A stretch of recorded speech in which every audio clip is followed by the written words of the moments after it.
Okey, ni adalah modal yang pertama sekali untuk aku buat. Ni modal ni pelik sikit lah.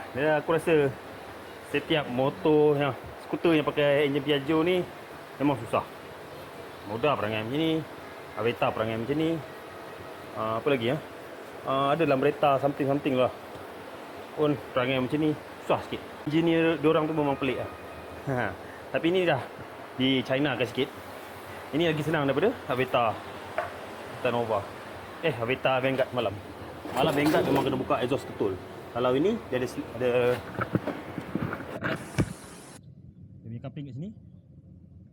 Dia senang sikit. Buka separuh.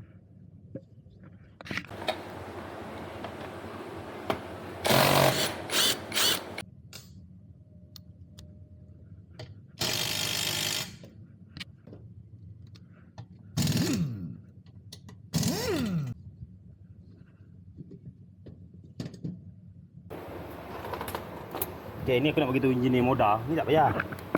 Ni tak payah. Ni tak payah. Dia memang boleh lock. Tak payah pakai pin dah. Kata buat sendiri motor. Dah susah nak keluar kan. Tak payah pin. Mana ada motor pakai pin? Kau seorang je. Kau skuter pakai pin. Apa pin? Ni tak payah. Cara dia tukar lock ni yang ada nylon. Ni susah sangat. Pelik-pelik. Ni pakai nylon, jangan pakai yang murah macam ni. Sini dah ada lock.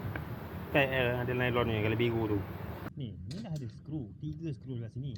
3 skru sebelah sini. Kenapa nak ada skru lagi kecil ni? Ni tak apa. Tak apa. Kalau boleh nak bergaduh, aku nak bergaduh ni dengan engineer orang ni.